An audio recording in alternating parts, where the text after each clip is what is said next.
Let's proceed with the period of interpellation, and the first to ask question is Congressman Jojo Lara. Please proceed, Kong Jojo. Thank you, Mr. Chair. Mr. Chair, nandito po ba ang mga nagsagawa ng fraud audit from the COA? We have with us a representative from the COA. Please morning, proceed, Mr. Kong Chair. Jojo. Good morning, Auditor. I'm sorry, sir. Nakapag-sumiti na po ba kayo nung resulta ng fraud audit po ng Provincial Government of Cagayan? Sir, I am Daryl Tonolete. I am the Director of the Legal Affairs Office of the Commission on Audit. And as I have discussed with Assistant Director Cancino, we commit to submit within the month the report po. Ayon dyan sa sagot mo, Director, you are committed to submit within the month. So bago matapos ang November. Tama po ba? Yes, sir. In fact, the report has already been reviewed by the Assistant Commissioner, but he has some revisions, corrections that we have to address. And also, the annexes has to be arranged for the finalization of the report. So the audit team had committed that it will be submitted within the month or by the end of November. So dyan sa commitment nyong yan, Director, ibig bang sabihin na lahat ng dapat na hingin sa provincial government na dokumento ay nakuha nyo na? That is correct, sir. So inaantay na lang yung final na report. Ngayon, balikan ko lang ang COMELEC sa mga dating mga pagdinig, Sir, Attorney Rafael. Nagbigay ng request or ng order ang committee ito na to validate yung mga pagpapakalat noon ni Mr. Mamba ng tigi 1,000 at ibabangga kung yung mga binigyan ng 1,000 ay mga botante o hindi. Nakapag-sumiti din po ba kayo sa COA tungkol doon? Director Olano, before you proceed, let me acknowledge the presence of our very own Vice Chairperson, Committee on Public Accounts, representing 2nd District of Batangas, Congresswoman Jervil Lester. Thank you for coming, Vice. Good morning. Please proceed, Director Olano. Mr. Chair, we have only submitted to the committee the results of the validation, Mr. Chair. Thank you very much, Director. Sa part ng COA, yung na-submit ba ng COMELEC validated na report doon sa mga nakatanggap ay nakuha nyo din ba? We did not receive validated documents from the COMELEC, sir. You didn't receive, but Yes, sir. you conducted your own validation?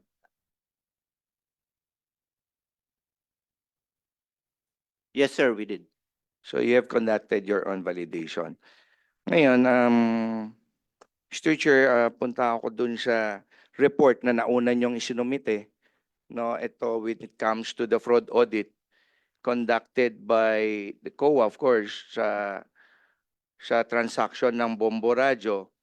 May mga naisumite na kayo dito na reports, and ayon dito sa report ninyo,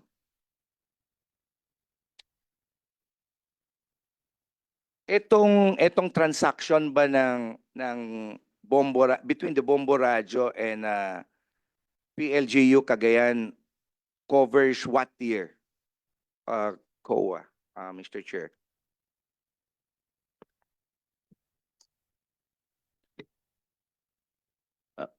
Good morning po, Your Honors, Mr. Chair. I am Attorney Christopher Cancino, Assistant Director of the Fraud Audit Officer. Sir, regarding po sa query sa Bombo, I'm afraid wala po kasi dito yung audit team. But we have already submitted, Sir Chair, the fraud audit report regarding the Bombo Radio, sir.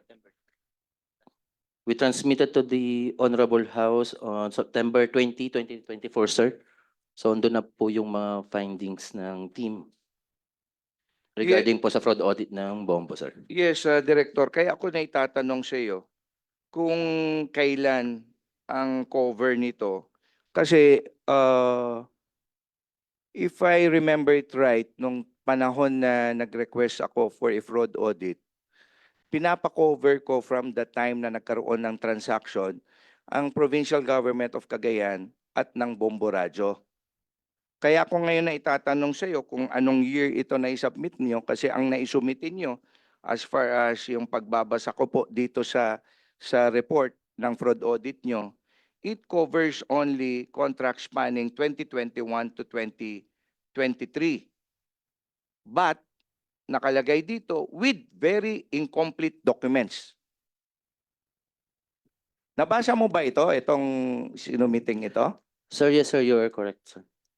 So, dahil ito lang ang nakuha yung mga dokumento, no, may tanong ko sa Bombo, kailan pa nag-umpisa ang program ni Mr. Mamba sa inyo kay Gandang Cagayan? Anong year? Your Honor, I believe that it was in the year 2016. 2016. Yes, Your Honor. Yeah. So, from 2016 to 2021, COA, wala kayong nakuhang dokumento? Ito, maliwanag, narinig nyo sa Bombo, no? Since 2016 pa yung transaction ni Mr. Mambo ng Provincial Government of Cagayan dun sa kay Gandang program nila. Unfortunately, dito sa report ninyo sa amin, no, ang kompleto lang nakalagay dito was 2022 actually, hindi 2021.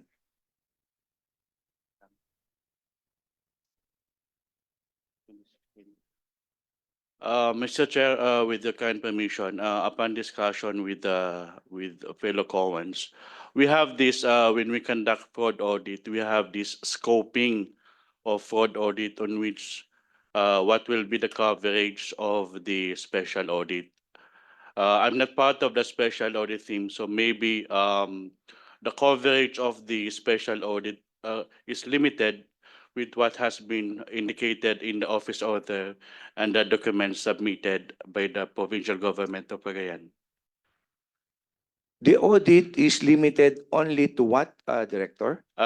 No, Attorney Dagalangin po, Your Honor. Yeah. We have this, when we conduct special audit, we have this, what we call scoping. What is the coverage of the special audit that will be conducted by the special audit team? I have to confer with the special audit team whether the coverage of the special audit team involves 2016 or that only involves 2021 to 2023. So that might explain why the findings indicated in the fraud audit report pertains to that year, Your Honor. So, Mr. Chair, ang gusto ko lang iliwanag kay attorney kung sino ang nagsabi ng nanggaling ba sa inyo mismo yan? Kayo ang nag-propose ng 2021, 2022 lang ang i-audit nyo? Or di ba ang maliwanag po na hiniling, ako mismo ang naghumiling dito nung panahon ng mga pagdinig na ang fraud audit na kailangan nyong gawin ay nag-umpisa nung nagkaroon ng transaction ang provincial government under the administration of Mr. Mamba, which was 2016, no? Hanggang nung naisulong natin ang investigasyong ito. Hindi po ba maliwanag yun, attorney? That's very correct, sir. No, the coverage of the audit, since the fraud audit office is on a complaint base, will really refer on the request or the complaint by the complainant. So in this case, by this committee on that request. So we cannot directly answer that, Your Honor, because the special audit team is not present. So we will have to discuss with them what were the coverage of the special audit team on that contract with the Bombo Radio that might have explained on what the findings of the special audit team. Mr. Chair, ang dahil sa kasagutan ng COA ngayon, kinakailangan pa rin na malaman ulit dun sa director in charge ng fraud audit na ito na bakit na noong 2022 lang ang ginawa nilang fraud audit examination sa provincial government when in fact very clear po nung panahon na nag-umpisa tayo ng pagdinig at inuulit-ulit po natin no na dapat ang fraud audit po natin ay mag-umpisa nung 2016. No, kasi sunod-sunod na taon po ito na nagkaroon ng paglabag ang provincial government dito sa proseso no ng hindi lamang po ng paggamit ng pera ng gobyerno kundi lahat po ng proseso no na maliwanag po ayon dito sa report po nila no na nagkaroon talaga ng paglabag kasi hindi po ito dumaan Mr. Chair sa tamang proseso o hindi sinunod yung procurement law kasi wala pong actual na bidding process po na nangyari dito Mr. Chair. So hindi ko alam Mr. Chair kung ano nang i-manifest ko ngayon dito kung magiging huling pagdinig natin dito kung kailangan ipatawag natin pa ulit. Kasi hindi nag-attend yung mismong director.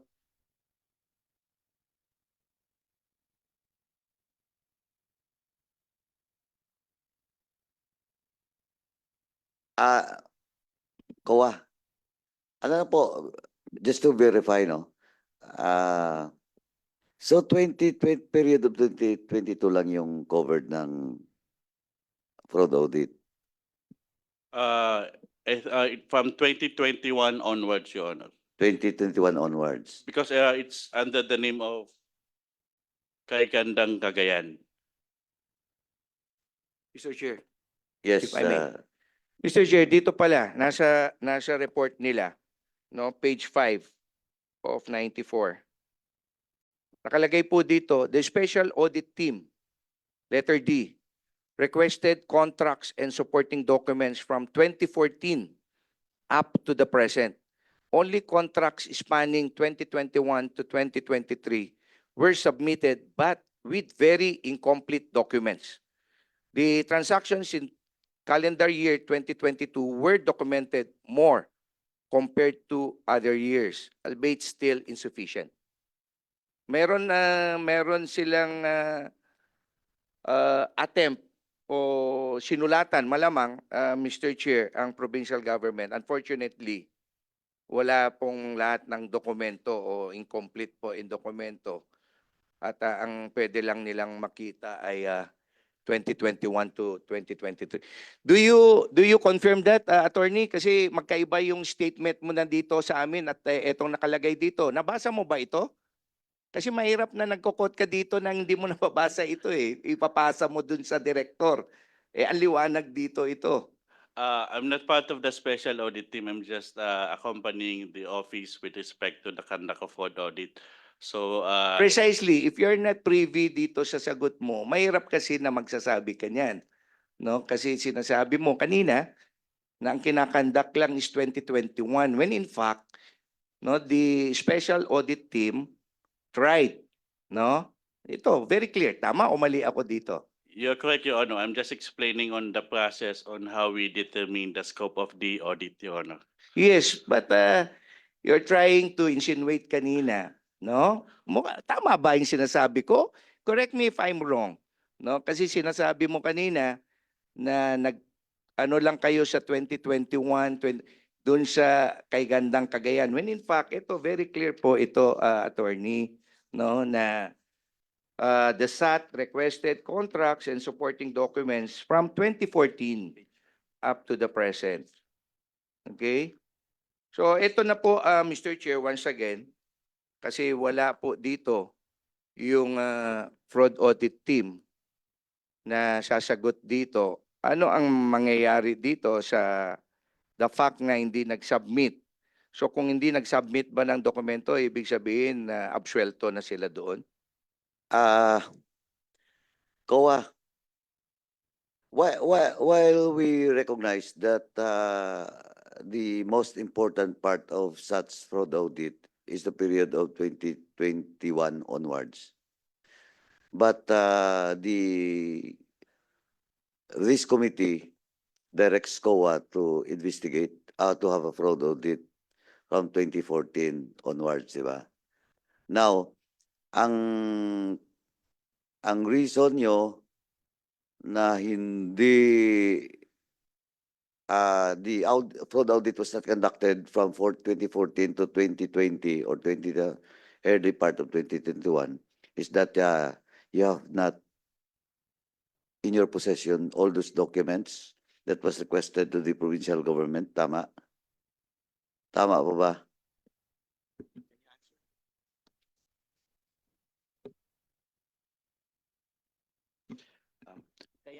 Sir, Mr. Chair. Sir, can I clarify on the question kung bakit po yung kay Gandang Cagayan po yung expanded from 2021 to 2023, sir? Sagutin mo muna yung tanong ko. Sorry, Sir Chair. Kasi again, this committee directs COA to conduct a fraud audit not only in the period of 2021 to 2024 but from 2014 to 2020 onwards.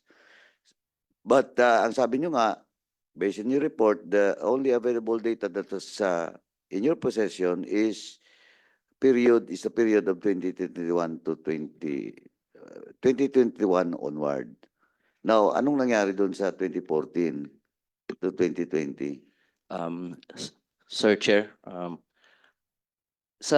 based sa complaints sir and sa request, it has reference to the program kay Gandang Cagayan.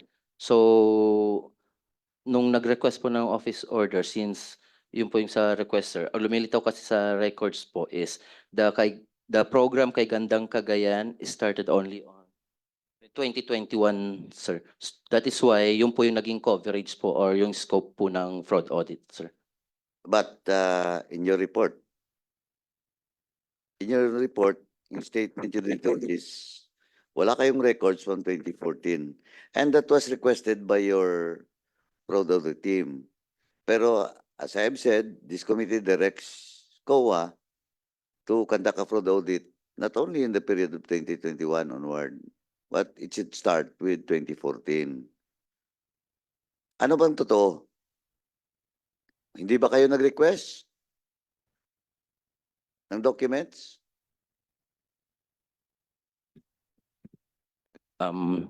Sir Chair, we apologize, but the details regarding that, sir, we cannot confer with the team because the team is not here, sir. Tawagan mo ngayon. Yes, sir, Chair. Dahil kasi yung report nyo dito,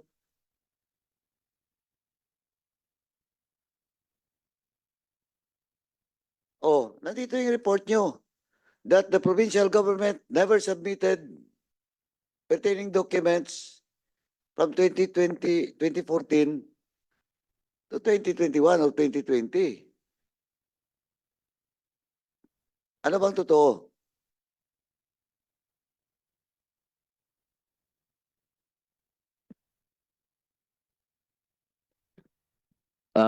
Sir Chair, yes po, Yes. sa office order, sir, po kasi ang naging scope po is yung program na kay Gandang Cagayan on 2021. So that is why yung team is doon po nag-focus ang fraud audits. Hindi, pero ang tanong ko Sir nga Chair. dito, sa report nyo, hindi kayo binigyan daw ng 2014 data. O alin ang totoo yung sinasabi mo ngayon that you only focus while this committee directs COA to have a fraud audit since 2014? Ano ba talaga ang totoo?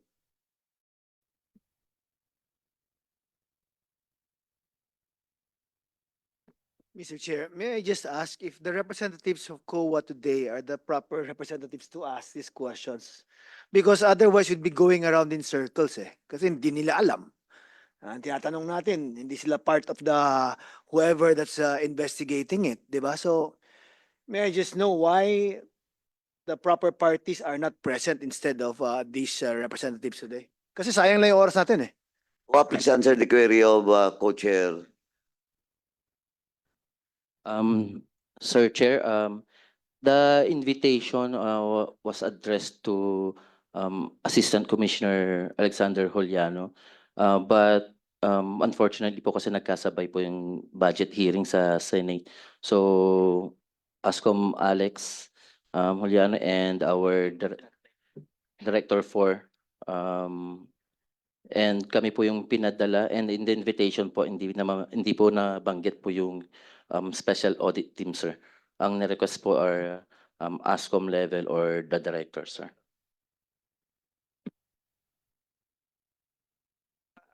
Mr. Chair, the directive last hearing was to invite at least commissioner level and Director Estela Mercado, the fraud audit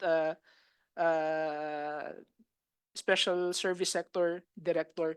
And is And, there a and, reason why? She sent an excuse letter.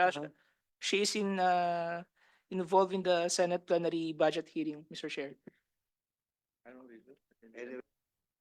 Anyway, o yung mga supposed invitees. Hello, wala. No? Now, ganito lang po, please. Tawagan nyo ngayon. Ang tanong ko lang kasi, nag-request ba yung team mo ng records?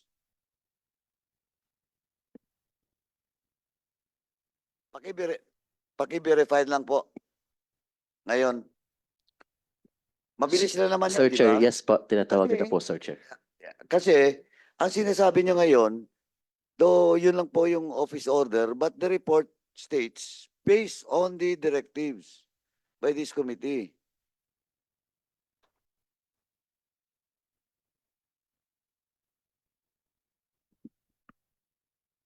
Para makaproceed po ako sa next na question code sa inyo.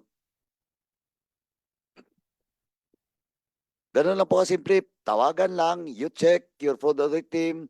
If indeed they have requested those pertinent documents since 2014 onward.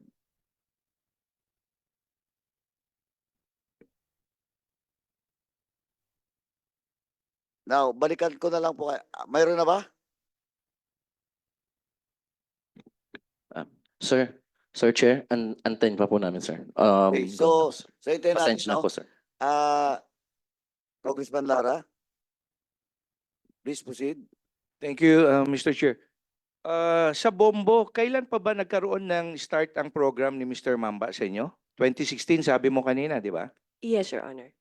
Anong program yun? It's a provincial CPIO program, Your Honor.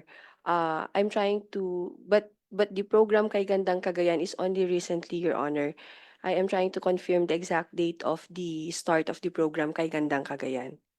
Yes, Mr. Chair, kaya ako na itatanong ito, hindi natin binigyan ng limitation yung fraud audit when it comes to Bombo Radyo contract with the provincial government of Cagayan. Kasi nung time na yun, ang ano natin is all contracts entered into by the provincial government of Cagayan to Bombo Radyo. Diba? Present kayo noon eh, during those time. Nagtataka lang ako kung saan nagagaling yung ano ng COA ngayon. Though clear din naman dito sa executive summary ninyo na you tried to have documents pertaining dun sa mga transaction since 2014. So as far as Bombo Radyo is concerned, no, yung mga dokumento ng transaction nyo with the provincial government is nasa inyo pa? Not all, Your Honors. We have already manifested during the start of the hearings that most of the documents were already lost, and we have provided the recent copies that we have. And basically, Anong mga copies yan? Anong year?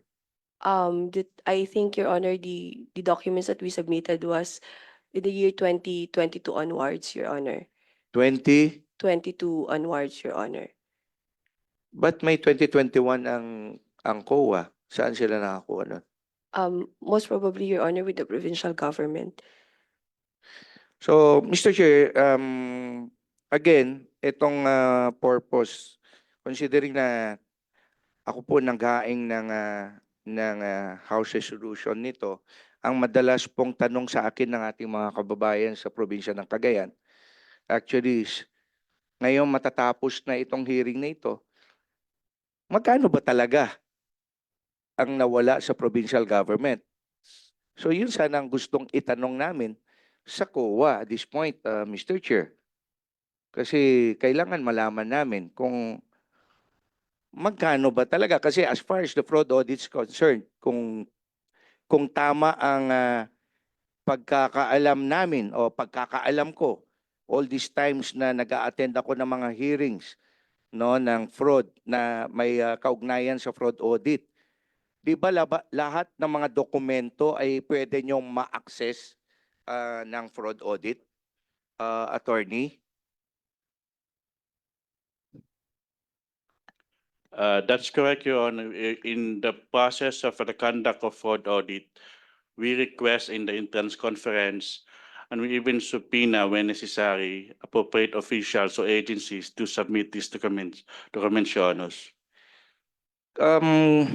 Mr. Chair, kaya ko na itanong dito, yung question na yan, kasi may report dito na hirap silang makakuha ng dokumento.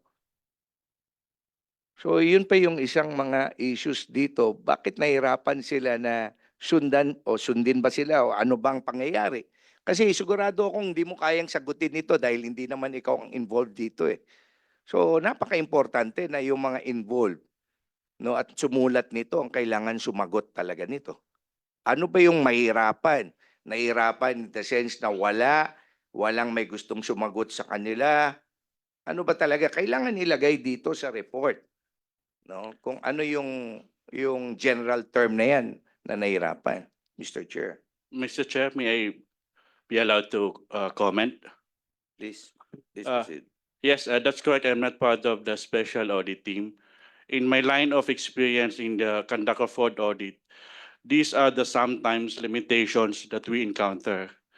The submission of the documents requested from the government officials.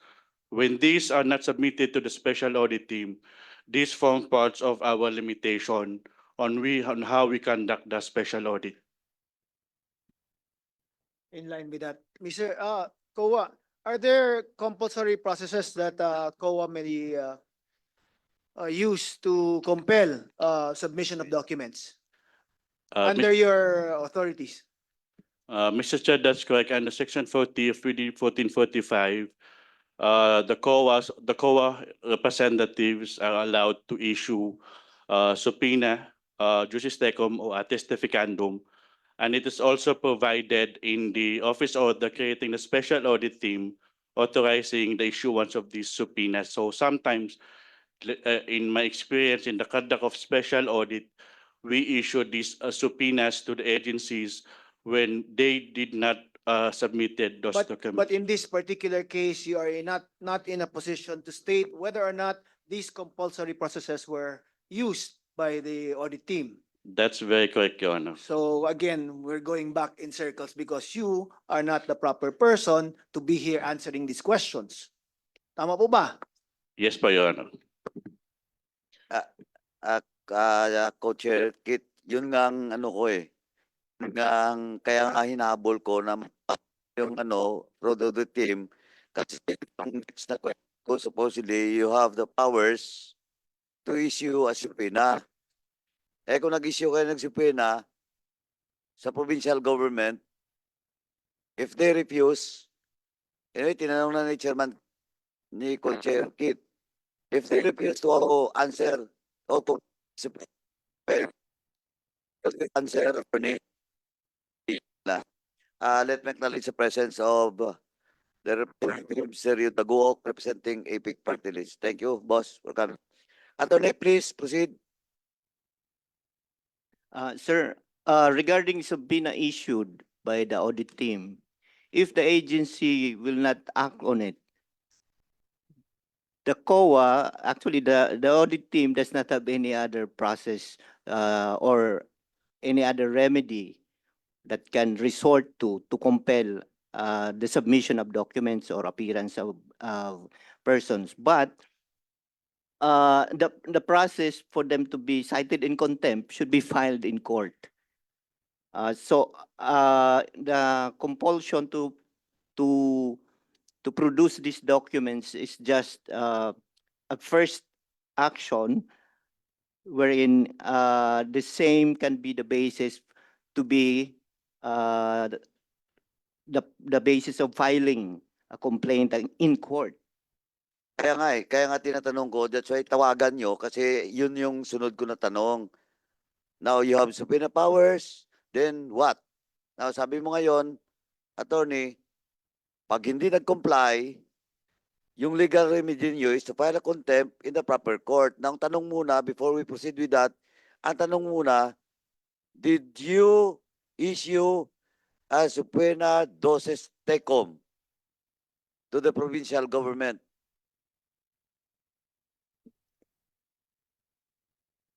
Yes, sir. The records of the audit team, the excerpts of documents and summary of events. On April 17, 2024, the audit team issued subpoena ducis tecum to the provincial government of Cagayan, PIO, and BAC.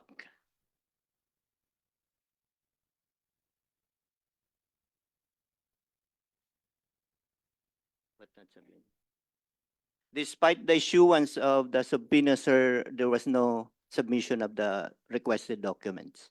Sige, so may subpoena na. Okay, established na yon. Now next, did you file? Kasi sabi nyo kanina, the only remedy, pero may babasahin ako mamaya sa mandate nyo. The only remedy is to file a contempt in the proper court. Now, did you file? I believe not yet, sir, because the audit team has just submitted the report. Hindi, supposedly, before submitting the report, di ba dapat nag-file na? Yes, sir. I believe there was no action. to Walang that effect. aksyon. Yes, sir. So walang recommendation from the legal department, from the audit team to the legal department. Yes, sir. None. None. Now, ganito lang po, attorney, because ikaw yung sa legal, kasi dito, under your mandate ng COA, revised penal code.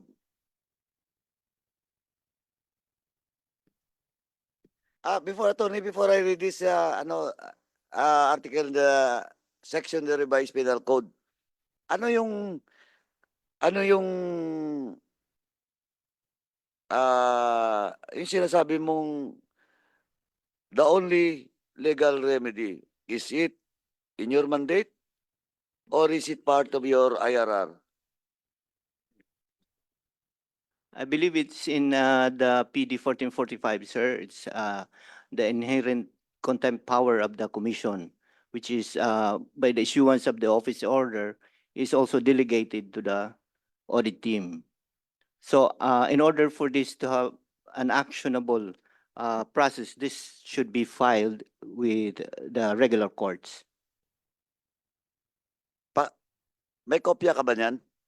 Paki-cite mo nga.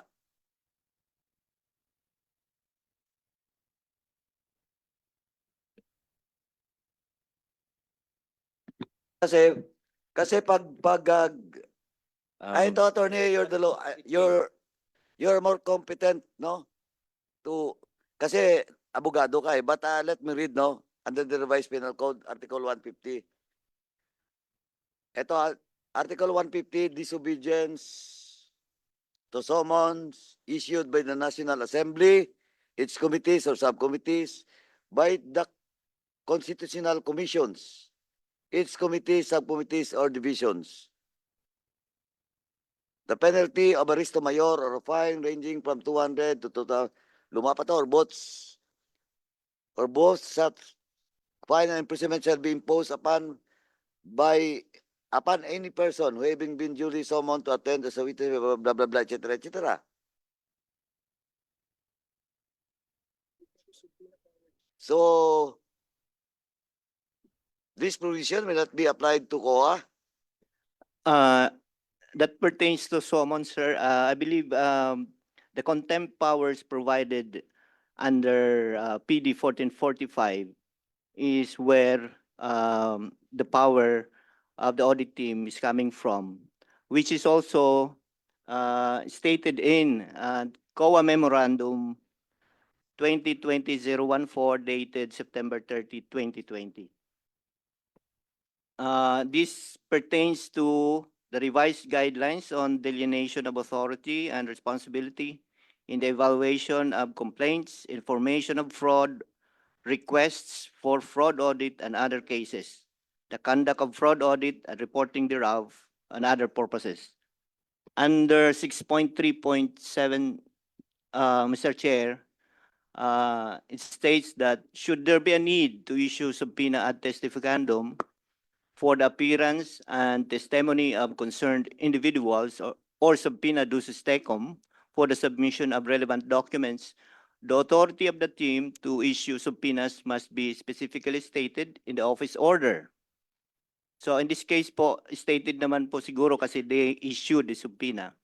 If subpoenas are not complied, the matter shall be referred to the commission proper for appropriate action in relation to its contempt power in the second paragraph of Section 40 of PD 1445.